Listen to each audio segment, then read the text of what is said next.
Welcome to Find Your Tribe podcast. We're broadcasting from beautiful Portland, Oregon. My name is Annie Lavender Weller. I'm a member of the Turtle Mountain Band, the Chippewa Indians, and co-founder of the Leadership Lab, which is a career, academic, and transitional coaching nonprofit. I'm also a serial entrepreneur, author, and International Coaching Federation, ACC certified business coach and consultant. Welcome to my podcast, Find Your Tribe. Hello, and welcome to another episode of Find Your Tribe. Here is part 2 of my conversation with the amazing Ken Gordon of Kenny and Zuke's. Please enjoy, and please remember to review and subscribe. Thank you. But there's some amazing chefs out there that are not getting noticed because you have to be this bad boy or this bad girl. But do they need to get noticed? And you know, obviously, if they have a restaurant, they need to make a living and they need to do well and whatever. But do they need to get noticed? And you know, all the people who are eating their amazing food know who they are. All the chefs in town know who they are and respect them or don't. And you know, this whole celebrity chef thing and this whole Top Chef. I'm sorry, but cooking is not a competitive sport. And when I see a list that says the top 10, the 50 best hamburgers in America, it's like, what the fuck? I mean, really, first of all, have they tried every hamburger in America? So how can they say that? Number 2, everybody looks for something different in a burger. I look for something different. Some people love In-N-Out. I think they're fine, but I like a different kind of burger. So how do you compare them? It's really apples and oranges. And this, does something have to be the best? I mean, does something have to be better than something else? Can't you enjoy both equally? There are times when I'm in the mood for this, some times when I'm in the mood for that. And, to say something is the best, or to say a chef is the best, or, the fucking James Beard Awards, it's bullshit. And it's you're talking about celebrity chefs and you're talking about, well, I won't mention names anyway, but, some chef who's got 14 restaurants, including one in Las Vegas and one in Tokyo and whatever, and he's never at any of them. And even if he is, he's not cooking. So what good does it do the diner? You're not eating his food, and how good is he at training somebody? And that's what I want to know more about it, because if you're going to his restaurant and it's one of his sous chefs is cooking, is he good? Is he as good as the celebrity chef? So it doesn't. All it means is this guy gets to read, that he's a celebrity chef, and his investors get to read he's a celebrity chef, and then they get to jerk off and then go and eat somebody else's food. It's this whole, and it's not just in cooking, and it's not just in restaurants, it's in all of society. I mean, this whole, all these reality shows about, singers and, singing is already and dancing are now competitive sports. When did that happen? And also fashion now is competitive. Yeah, exactly. So it's I don't like any of that stuff. It's find what you enjoy. There are some, I'll eat anything. Really, if it's well prepared, I will eat anything. And there are some carts that I think are doing some absolutely fabulous food, and they're as good a cook as Tom. Well, I won't mention names. Anyway, it's find the food that you like and go there and frequent the place. And if you like the place, their chef's a hero. Yeah, I was very upset when Stanish's got the best hamburger. Really? I mean, seriously, I haven't been there in years. Because so being Native American, my grandparents they lived by the dump. Uh-huh. And my great-grandparents, when they came off the reservation, they weren't citizens. So when you came off the reservation, you're able to get citizenship and your social security number and so forth. And so they lived by the dump in St. John's. And that area that Stanish's and so forth is at, that's now this pretty, beautiful, gentrified area that homes are selling for $500,000. Right. Those are the homes that my great-grandparents and my grandparents could buy because they weren't allowed in certain areas of Portland because it was white only. Right. And being Native American, we were on the bottom of the bottom of the totem pole. Oops. That was really funny. That's, anyways. But, it's But now there's these hamburger places and these places that I grew up loving. Right. And now they're on these top lists, and I'm just Really? I mean, it's the best. I love Stanishes. I love Stanishes it is too. one They're of my perfectly places. enjoyable. But top what in the country? I'm sorry, but how can you make a statement like that? How can you even? And I know what it's all about. I know this game, and I've done the PR thing, and do the appearances and occasionally in the interviews, and it's a big game, and you have to respect it. You may have to play it, but don't make it into something that's more important than it is. Like, don't take it that seriously. If somebody's calling you the best chef, it's like, sorry, guy, but there's no best chef. What is that about? I mean, Best chef of what? I worked with some people in Paris when the 3 years that I was there. My mentor would blow the hell out of any of these people on these lists. It's not that he's that much better. It's just that, he just gets in there, puts his head down and cooks and makes amazing food. Well, he's dead now. Yeah. But, I can't take any of that stuff seriously. Somebody, once asked me to be in some cooking competition, although actually me and Lisa Schroeder are going to be on the judge panel in November for this. It's some Jewish organization or synagogue that's doing a Top Chef thing for 12-year-olds. That's cute. Jewish 12-year-olds. So I couldn't miss that. And I'm sure Lisa and I have a great time. But it's just, just don't take it. Nobody should take it that seriously and figure, well, I've been to a couple of restaurants where these top chefs or these celebrity chefs or whatever, and I was disappointed in the meal. And they build up the expectations that, wow, this is going to be the greatest thing ever. And first of all, the guy's not even there. So how good of a business guy is he? How good is he at training his crew when he's not there, which is all the time? Yeah, and that's what's more important. It should be best trainer. So my husband's not a foodie at all. But he loves to eat. Mm-hmm. Let's just say when him and I met, he weighed 143 pounds. Now he's about 180. Okay. And that's your influence? Well, I like to cook. That's one of the things that I love to do is to cook. And I make really homey food. I make a lot of, that's the best. That's like I have chicken and dumplings. And last night we had homemade ramen, but instead of buying, I just take the ramen and I put it in. But I don't use the packets. I make my own sauce. Okay. And I make my own broth. Okay. But I just, it's Monday night. I'm super tired. Right. I don't want to go and buy home noodles or whatever, take them out of the freezer. So I just use the ramen. Anyways, that's one of my tips and tricks for anybody out there. I made fancy ramen, college ramen last night.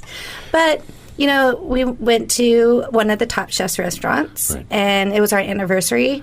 Not only did our entrees come before our appetizers, but also when we did get our entrees, my husband's chicken was cold. Okay, yeah. So every time we pass by that restaurant, my husband's like, that Top Chef, blah, blah, blah, gave me cold chicken.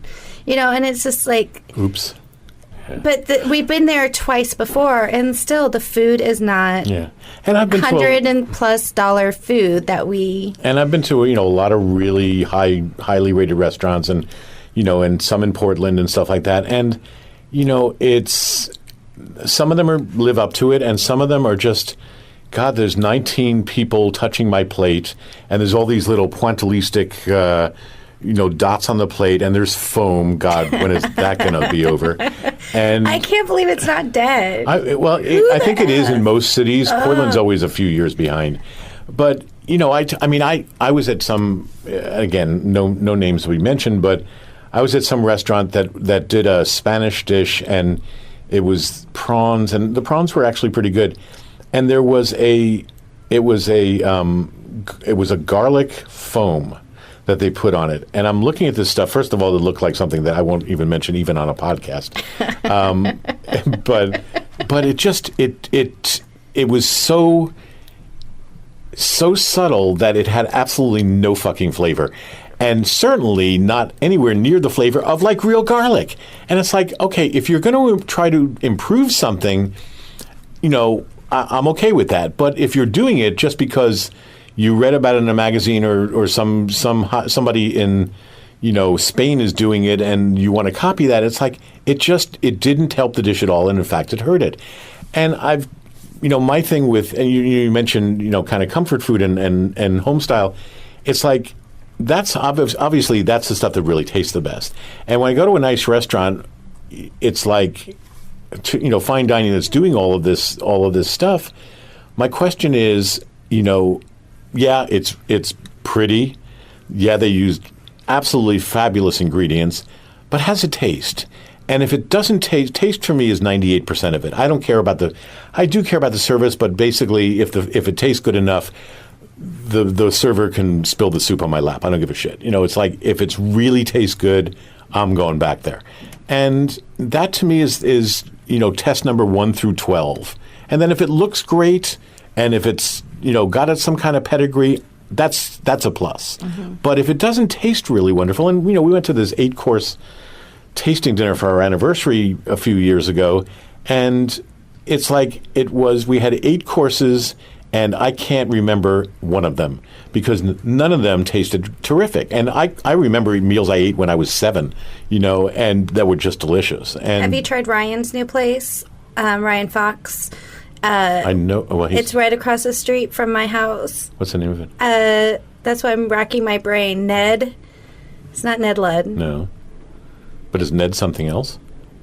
There's 2 restaurants with the name Ned something? It's right next door to the new Pasta Works. On Sandy? On Sandy. I live right there.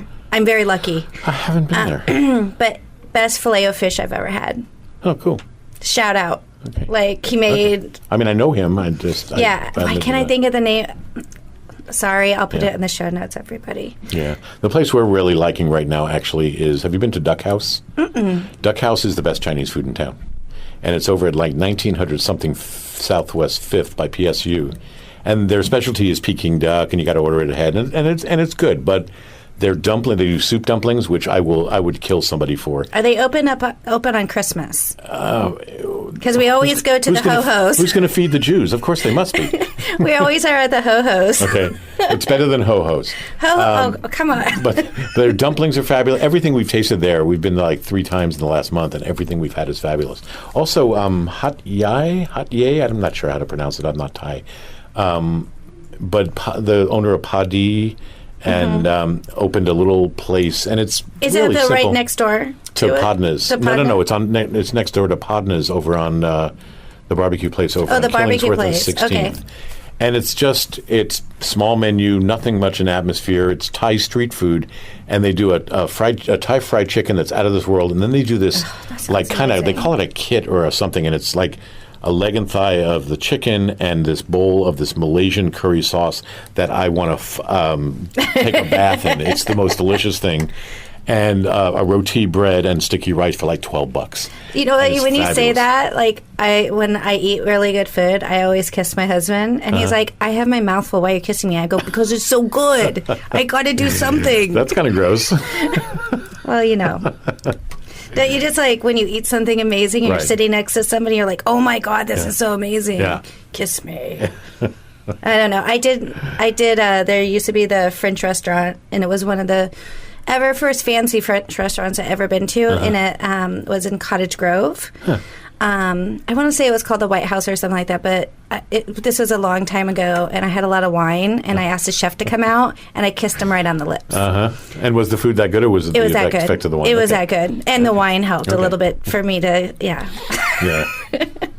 That's when everybody was, crazy for the wine, and all the restaurants were starting to come up everywhere and so forth. So I was really sad when I passed by and saw the restaurant had closed down. But it makes sense at the same time because of, Because it's a restaurant business? It's a restaurant business. So talking about the restaurant business, so we are Paris. Right. You did open up a restaurant in Paris. So what happened after Paris? Paris, I came back to New York. New York, okay. From Paris, and I worked at the Quilted Giraffe and a couple of name restaurants. I was the creative chef for a big catering firm, which is where I met my current wife 30 years ago. It was our 30th anniversary in August. And then I opened a place in New York 2 weeks before Black Monday. In 1987, a little French bistro called Les Clous down in Soho Village area. And I was 33 years old and stupid. I mean, I could cook, but I didn't know shit about business and running a restaurant. And we stayed open for 3 years. Got, great reviews. And, New York Gourmet Magazine did a great review, and they called me New York's King of Garlic. And it was but it was really hard because we were just broke. And then my daughter was born, and we moved when she was 3 months old. We moved out here. And then? And got out and had gone bankrupt from this restaurant, and of course got off the boat and immediately started looking for a location for a restaurant because I'm, stupid. Well, why do you feel like that you're stupid? I mean, I'm a serial entrepreneur. Right. I started my own marketing advertising firm when I was 11 years old. Jesus, Annie. 23 years old. Those Girl Scout cookies, right? How to market. Did you see that picture of that girl who was selling Girl Scout cookies out in front of a marijuana dispensary? Yes, I did. Brilliant That's or brilliant. what? That girl, I want to hire her yes. as my consultant. Yeah, she would be amazing. Can't wait till she hits 17, 18 right. when we could start to hire her, right? Yep. But I started 23, and I feel like I just came out of the closet as an entrepreneur because I can't stop. Right. I can't stop working. I love what I do. Yeah. And people ask me all the time, like, how do you get everything done? It's like, you get shit done. Yeah, and I think it's a kind of a mindset. I'm the same way. My wife has no head for that. She has no interest in that. I mean, she owns a Pilates studio, has for 10 years, but it's it's small and it's kept small and it's never going to be anything. It's going to survive forever, or as long as she does, but it's never going to be a thriving big business. I think that I'm very project oriented. So to me, half the fun is building the place. I mean, we totaled it up about a year ago, and I've been either for ourselves or for somebody else. I've opened like 13 restaurants since we've known each other in those 30 years. And, I love when they're open and doing it and cooking and all of that stuff. But I really like the whole process of opening the business and raising money and doing all the thousands of things that you have to do to get a place open. And it's just I happen to be doing it in restaurants. And it's a tough business. I think everybody has the impression that restaurants are like the riskiest business in the world and blah, blah, blah. I don't think that's true. I think it's about as risky as any other small business. And here's the thing about restaurants, though. It's everybody's fantasy business. Everybody wants to open a restaurant, and they want to bring their friends there. And if there was a woman, when I was a teacher in Paris, this used to come up occasionally. I would always ask, because it wasn't a professional school, but it had some professionals taking the courses. And I would ask them, why are you here? What do you hope to do with this education? What do you want to be when you grow up? And there was a woman who was in her late 40s, early 50s, and I asked her that question. I said, what do you want to do with this? And she says, I do lots of dinner parties, and my husband and all the guests, we do these dinner parties for 10, 15 people all the time. And she said, my husband and guests always say, you should open a restaurant. And I looked her in the eye and I said, you know what you just said to me, it's exactly equivalent to saying, I'm really good at putting Band-Aids on my kid's knee. I should be a brain surgeon. It's the same thing. It's like if you eliminate all of the people like that, if you eliminate all the people opening restaurants who should never open a restaurant, never should open any business, who are great at cooking for 10 people, which is totally not a qualification for opening a restaurant. It's like, that's nice. Now what can you actually do? If you eliminate all of those and you just look at the people who should be opening restaurants, again, I don't know that the risk is any different than any other business. You wouldn't open a car garage if you weren't a decent mechanic. You wouldn't run for president if you... Oh, never mind. But, it's the same as any other small business, I think. So, me personally, when because I do business consulting, and I like to use an analogy of how you run your business. It'd be how you run a restaurant. The outside of your restaurant can look absolutely fabulous, beautiful. Your menu can just look like you're just dying to eat. But if you look in back of that kitchen, if there's only one cook, you have no sous chef, you don't know the cost of what every ingredient costs to make that meal. If your kitchen's dirty, if you have dishes stacking up, you don't have a dishwasher. So most people I work with, that's the problem that they have is like that back of the house. So it's interesting that you bring up the fact of that's a part that you love, where most people hate that part. Right. Hate that part. So you're celebrating 10 years of Kenny. And so how it sounds like you like to start businesses and then move on. Well, not necessarily. Sometimes it's circumstances that make me move on. You know, like the recession in New York. You know, it's like the restaurant business dropped 40% overnight, and that was for established restaurants. New restaurants, totally screwed. You know? So that's why I moved on. You know, it was circumstantial. It wasn't like, oh yeah, let's go check out Portland. Yeah. Had that restaurant succeeded, I'd probably still be there. Oh, you would? You know, nobody closes a restaurant because it's doing well. You know, when you hear about people like, I'm moving on, I'm selling my restaurant, or I'm closing this restaurant because I'm going to move on, it's bullshit. It's like they're doing it because they have to. You don't do it if you don't have to, unless you're sick or whatever. Sometimes, they've got a drug problem. Sometimes they just a lot of times they have a drug problem. I'm just going to let or alcohol. Alcohol. I worked with a lot of the old time chefs when I was coming up, and boy, those guys could drink, and I could never do that. I mean, I don't drink much anyway, but certainly not while I'm working. Sometimes they're just not very good. They're great cooks, but they're just not very good managers. And sometimes people steal from them. Sometimes it's the economy. There's a lot of reasons. And then you'll see some place who just sucks, and they've been open for, I was going to say 10 years. No, sorry. They've been open forever, and they're terrible. And you can't imagine how they could still be open. But, there's an audience for everything and everybody. True. It's like there are restaurants that, go to, perfect example, we have this little place in Gresham, of all places, called El Inca. Do you know them? It's a little Peruvian chicken joint. Is that the one that has a hot pink building? And has green. I can't remember, but I can't imagine there's more than one Peruvian restaurant in Gresham. I can't imagine there's more than one restaurant in Gresham. Sorry, does this reach to Gresham? It does, but the thing is, Gresham used to be cool. Now Gresham. My ex-wife said I only opened my mouth to change feet.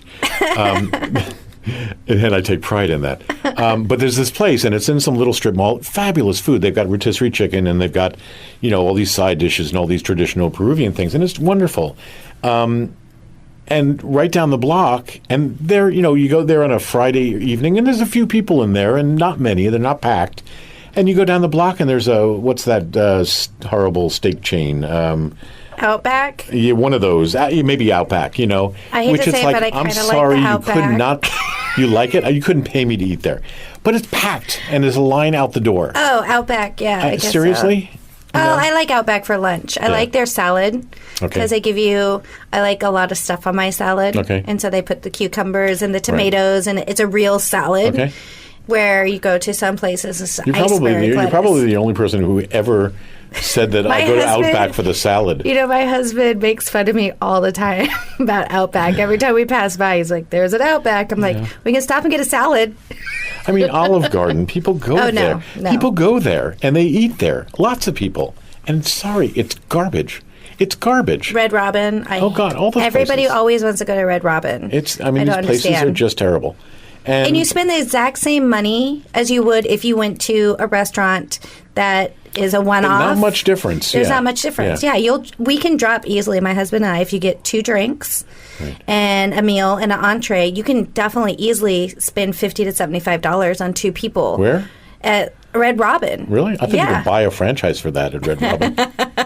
They are everywhere. Yeah. But no, it's just, it frustrates me where we can go across the street to 24th and Meatballs and spend $25 and have a couple beers and have the best meatballs. Yeah, they're pretty good. Yeah, they're really good. And they're consistent. Little taco place next door, what's... really good tacos. Yeah, they have good tacos. I'm not that... I can't say bad things. I could say some. You can. That's not my show. It's my own podcast, but I don't want to throw any restaurants under the bus. I'm just really upset with Slow Burger. Oh, okay. Didn't they just close? No, there's one across the street from us, and I've never been there. Slow Burger is owned by. But aren't they one of the top 50 restaurant burgers in the country? She's making the vomit sign. I'm making the vomit sign. Sorry. But the thing is they have people out the door. I know. Coming out there, and know. they come from everywhere. And I'm just like, that's not the best burger in town. No. Go to Burgerville. It's not even the best burger on the street. Go to Burgerville if you really are that Burgerville, desperate. actually, the worst thing on the menu is the burgers. Well, Their chicken's good, their fish is good, their fries are good, their onion rings are obviously I am a fan epic. of their milkshakes. Their milkshakes are okay. Yeah, pumpkin shakes are in right now. Yeah, I don't do pumpkin. Oh, you don't do pumpkin? Well, I do pumpkin pie. I don't. All this pumpkin spice shit is just the pumpkin annoying. spice shit's bullshit. But their pumpkin tastes like it's real pumpkin. Oh, yeah. Yeah. Like Okay, have you ever had one? Of one of their pumpkin shakes? No. Okay, so there's a Burgerville right down the street. You're gonna go and you're gonna get. I'm gonna go get a Burgerville pumpkin shake. Okay, pumpkin deal. milkshake. I'll let you know. I'll let you know next time you have me on. I'll let you know how. Then also you're gonna come back because I gotta get you out of here. Okay. But thank you so much for joining us. I can talk forever. You have to come back because now, I don't know, maybe we should do a live podcast foodie thing. From the deli? From the deli. Ooh. In my kitchen tomorrow while I'm prepping. Yeah. Are you yelling at people? I don't, I used to yell a lot more than I do. Now when I yell, people know it's like the apocalypse. They take it really seriously because they don't want to piss me off. I've got managers, I've got the right people in place who handle most of the day-to-day stuff, and their job is to not involve me. It's because if I get involved, they know it's serious. When I was a hothead young chef and used to throw things and whatever, then I'd yell a lot. But I learned that that's not very effective. It's not a very, very effective style of management. So, how can people come and find you and find your fabulous food, your pastrami sandwiches? How can they find it? Yes. Where can they find you at?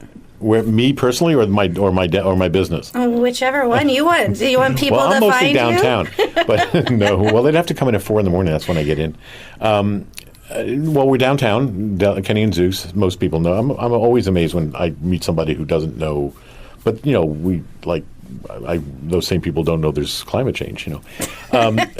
So how the fuck are they going to know about my deli? It's like they can't figure out about global warming. I could say some really bad Jewish joke, but I'm not going to. Oh goodness gracious! You know what the best Jewish joke I've ever heard is? So in the Jewish religion, at what age is a fetus considered viable? What? When it graduates medical school. So anyway, we're right downtown in the we're downtown in the Ace Hotel, right next door to Stumptown, at the corner of Stark and 11th, and our bakery and little cafe is over on Northwest Thurman and 24th, and then we just opened at the airport in this past December. That's awesome. Yeah, I know. I need to do the taste of airport. The taste of airport. Yes, like the taste of Costco, the taste of the airport, because you got Pock, you got you guys. Pock isn't there anymore. They did a cart for a while, but then they didn't do it I thought anymore. They were there. But Country Cat's there, and we're there, and that's the only places I know about. And Powell Books is there. Powell Books is there, but then it's like down the block from my restaurant. So yeah, exactly. Yeah. And breakfast, lunch, dinner. Breakfast, lunch, dinner, 7 days a week. Yep. And also catering, too. Also catering. Yep. Yes. And also wholesaling we're getting into. We're starting to sell our pastrami and bagels wholesaling. Yeah. Oh, wow. Yeah. Mother's uses our bagels, so.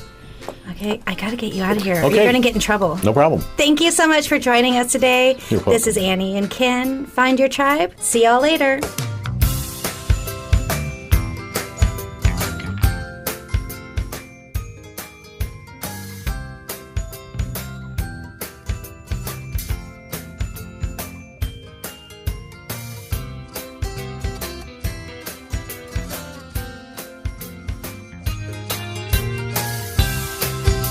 Find Your Tribe podcast is a conversation with guests addressing all aspects of what makes our businesses and personal lives unique. We will balance traditions with new methods, respecting the past while acknowledging the need to embrace new methods and technologies. Finding Your Tribe podcast uncovers the personalities behind the businesses, the leaders who paved the way, and the essential heart of what makes our tribes run. Please visit me at annieweller.com for more information.